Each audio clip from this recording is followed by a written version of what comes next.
Video games are incredible, but sometimes we really don't feel like playing them. But why is this? I am making this video for people who have bought games that they were interested in, but when the time comes to play them, they just really don't see themselves being immersed in the experience. Now, there could be a few different reasons for this. Maybe you're overwhelmed by how many other games you have that you haven't played yet, and as a result, you don't even know where to begin. Maybe you feel like you're being peer pressured into playing this game, but I'm not really here to talk about the causes. I'm here to talk about the solutions. How do you train yourself to start enjoying playing through games? Or better yet, how do you re-find that passion? Well, I can't speak for everybody, obviously, but I believe I can speak from experience and try to help you guys out. So let's get right into it.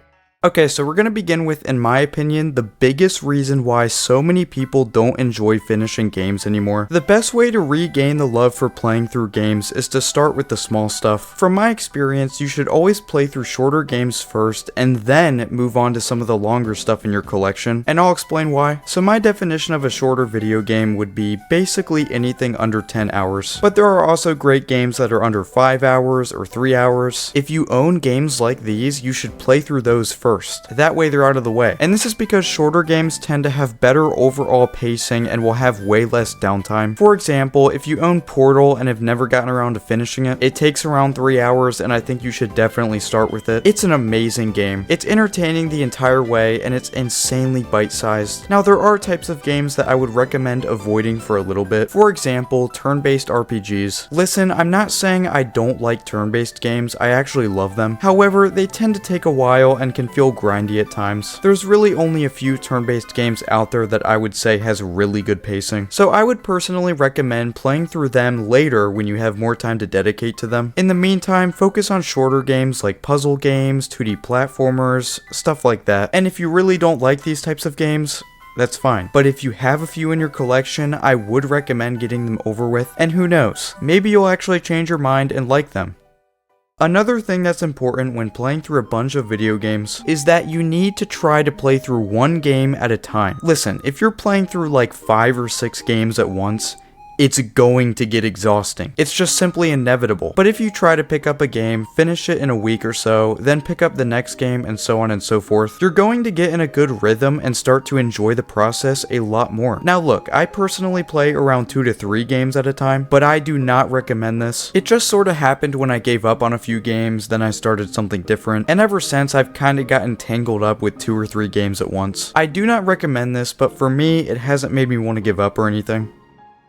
As we move on to the next segment, you might be wondering why I think you should play through games even if you don't think you'll like them. Well, that feeds into the next thing you should do, which is keep a list of all of the games you have played. For example, you can use a website called Backlogged for this. You don't have to use a website though, you could just grab a piece of paper and write down a list of every game you finished. I know it sounds stupid, but it legitimately triggers something in our brains that makes us want to keep going to make the list bigger and bigger. And another thing you can do is write down the games that you need to begin playing. This is what we call a video game backlog. Similarly to the other lists, it just helps organize things. But yeah, if you want to check out Backlogged, highly recommend it. I keep track of all of my video game progress with this site. It really does make me enjoy playing games more than ever. Also, I've talked about video game backlogs on the channel a few months ago, so if you want to learn more about why I recommend them, check it out. But here's the thing about video game backlogs. They are not for everyone. Some people just don't like them because it overwhelms you with how many games you need to play. Even if you do go after the short games first, they can still be intimidating. So here's my advice. If you don't like making backlogs, you can at least keep track of the games you've beaten over the years. That way you can get the satisfaction of keeping track of them, but at the same time, the games you still need to play won't haunt you in the back of your mind.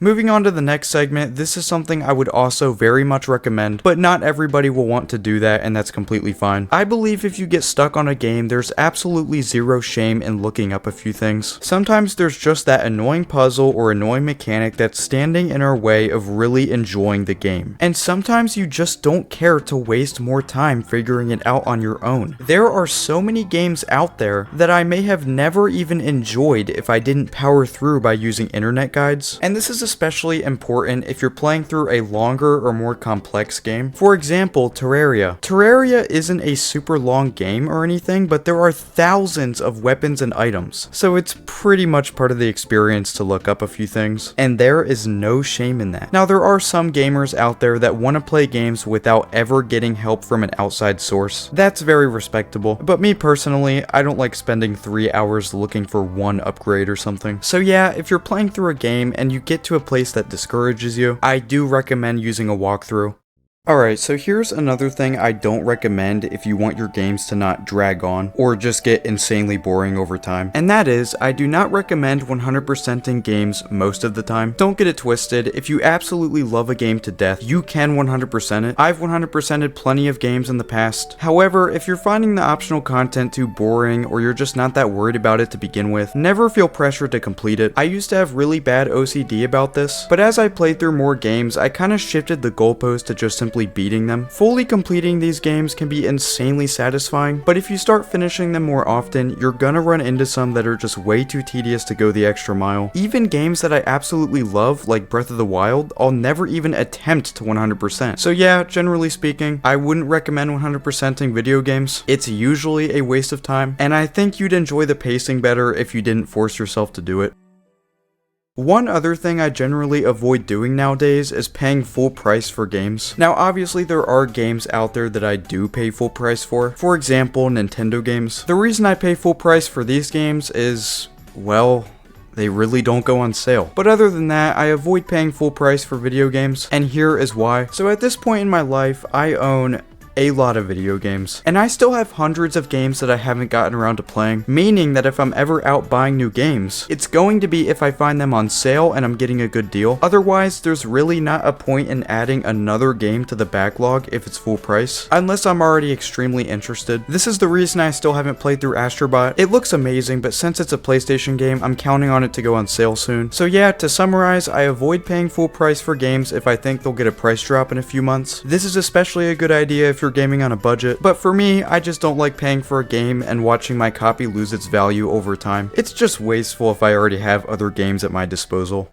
Alright, so at this point, I'm hoping at least one of these segments has been worthwhile advice to you, but here's some advice that I think everybody needs to hear. Sometimes it's perfectly fine to abandon games and not plan on going back to them. So I would personally recommend creating a list of games that you abandoned, that way you're kinda lifted from the burden of going back to them, if that makes sense. You can actually make a list of abandoned games on Backlogged, so that's another reason to use that site, but once again, all you need is a piece of paper. Some of the games I've abandoned over the years have been Subnautica, Skyrim, Dark Souls 1. The reason I think this is helpful is that when you're ready to move on to a game you're excited about, you won't have to keep thinking about that game that you got 10% through and never wanted to go back to. This is one of the biggest reasons people suffer burnout in the gaming industry. It's just not fun to force ourselves through games sometimes. And if you're feeling this way, just start abandoning some games. Of course, just because you abandoned a game doesn't mean you can't eventually come back and end up enjoying it. I abandoned Ocarina of Time for a year, but the point is, I didn't need to go back to the game. I chose to because I finally understood what makes the game fun. And this can definitely happen to you as well, but there's still going to be games out there that you're probably best to just abandon for good.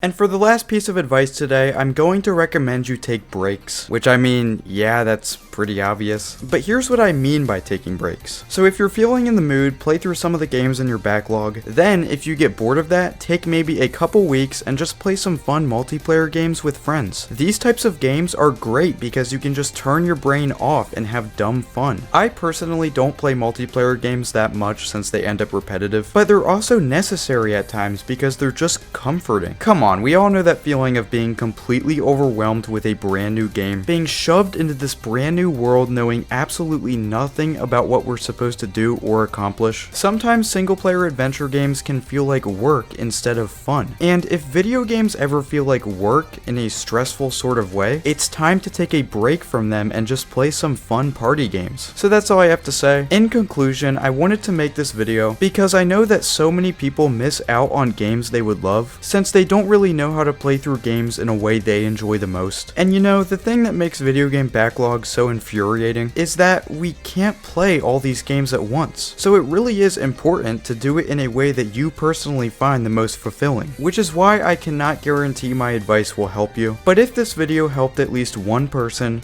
I will be satisfied. Thanks for hearing me out, and I'll talk to you again soon.